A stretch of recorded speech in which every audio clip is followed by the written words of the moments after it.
We have a brief amount of time for questions. We can't have too many, but Katrina first.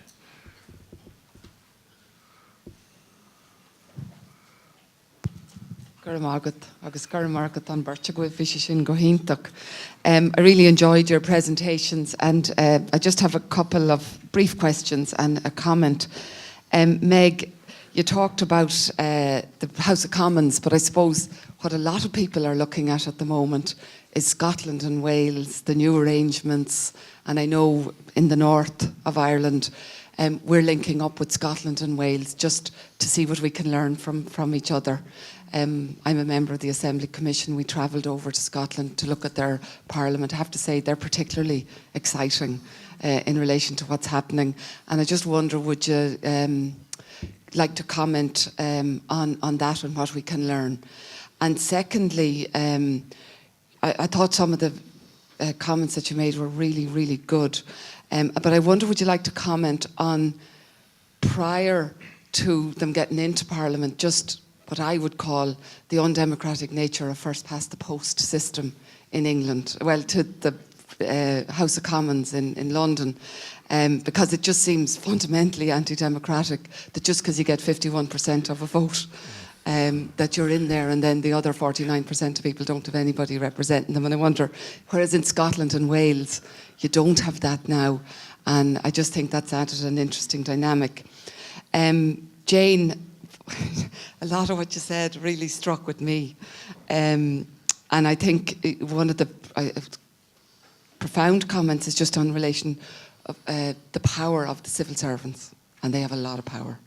And in the north, in particular, they had extra because they were direct rule and they were de facto ministers, and suddenly we're coming in changing things.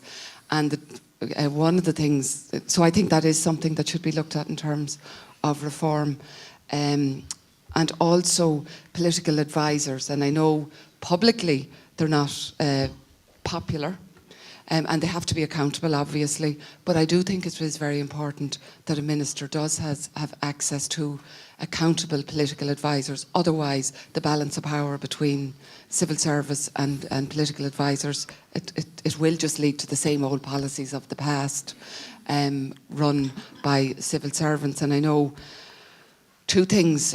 I know one thing I had to do when I went in first was saying, I want to see every single letter that comes to me. Otherwise, there were civil servants responding on my behalf, and I didn't. Okay. Okay. And Katrina. people get, well, this is just an important point. So I also think, and I'll end on this. I also think I think we should be, even at this stage, looking at Scotland, Wales, and systems in the north. Like in the north, there isn't a guillotine. I think there's a lot to learn from the new systems, and I think it would be worth the Constitutional Convention getting information from those as well, papers on those. Okay, thank you. Thank you. I don't actually want you to go into the issue of the rights and wrongs of the British electoral system, because we actually dealt with that here some months ago, and I don't. But I think the other points that Katrina made are entirely legitimate. Yeah, Tom. Tom Burke, going back to something Meg said, if I remember rightly, she suggested that the Dáil should look at the reform itself. I wonder, I'm perfect. My wife will tell you something different, so will my daughters.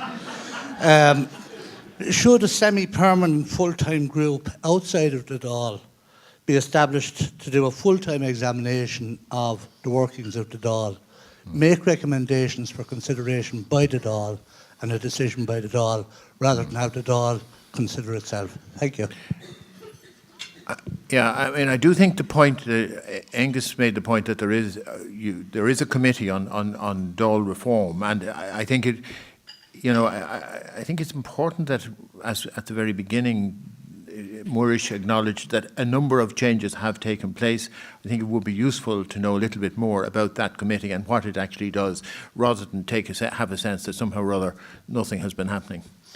Any other comments? Otherwise, yeah, John and Catherine, yeah, and then we'll go back to the panel.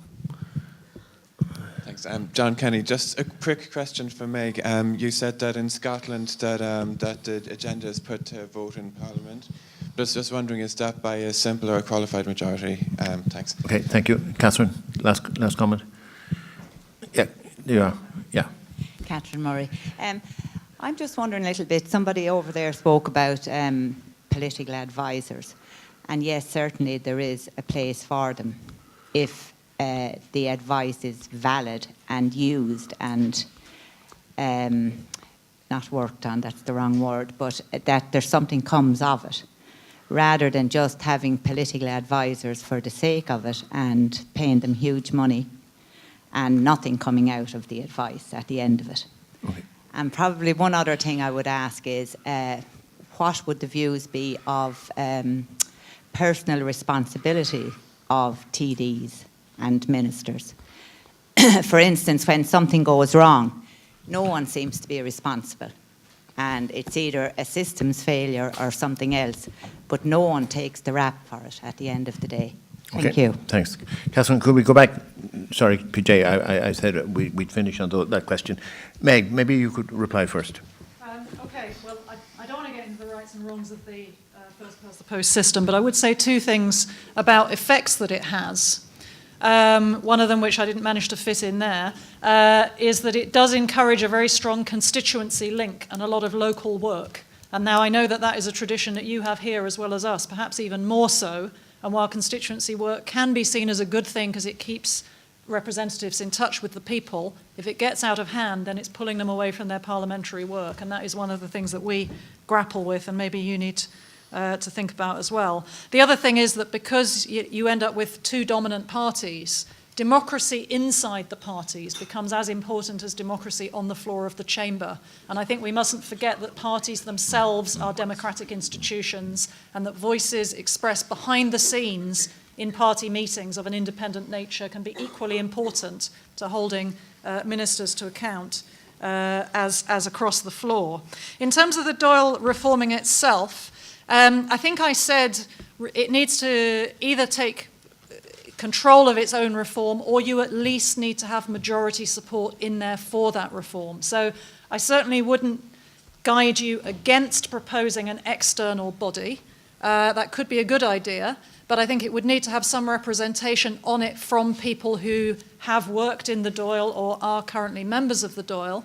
And it would also need to come up with proposals that it knew were going to win support in the Dáil. Now, if you were going to set something up like that, what you might want to think about is what principles would you ask it to report upon? So, for example, some quite general things like, for example, encouraging expertise, encouraging cross-party work and weakening the whip, increasing resources to members in order to build up their expertise, those kind of things. On Scotland, I completely agree with you. I'm slightly ashamed that I come from Westminster rather than from Scotland. I think in answer to the question that Moorish was asked before, which countries would you look to for good examples? One of the ones which I like is the German Bundestag, which has strong committees as well as strong parties. It's seen as a strong parliament. It's got a lot of good examples, but it's a large parliament, the same as ours. You need to look to small parliaments. The Scottish Parliament is one. The New Zealand Parliament is another, which has very much built up its committee system. The Scottish Parliament created from a blank piece of paper as a modern parliament, and the New Zealand Parliament has kind of reinvented itself as well. Now, if you had a committee, be it a Dáil committee or an external committee, if you say that you're going to throw in a trip to New Zealand to go and look at the way it works there, you'd probably have people falling over themselves to be on that committee, which might not be a bad thing. Jane, any comments?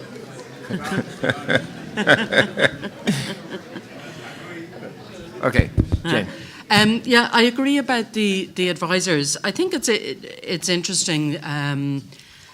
You know, there have on occasions been times when more resources have been given to TDs and to ministers for advisors, and sometimes those are used for people who are going to work in a constituency rather than people who are going to work on policy. So I think if you were going to do it, it would need to be, you know, directly tied to non-constituency work.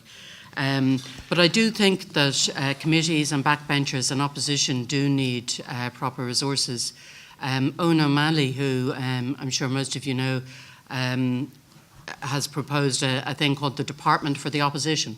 So the opposition would actually be given, you know, a full department of resources, so as they would be able to challenge legislation. And also then there would be people coming in. I think it's interesting, you know, the advisors' money was cut, and, you know, I think there's interesting kind of agenda setting going on there, and then the kind of the media thing about the amount they're paid. You know, it's a very good way of kind of distracting attention that might suit some interests more than it suits others. So I think you need to be wary of just jumping on that kind of easy kind of thing about pay. And I think the accountability is important, but there is actually new, as I understand it, new procedures coming through to separate ministers and senior civil servants in terms of accountability, so that'll be one to watch. Okay, thank you very much.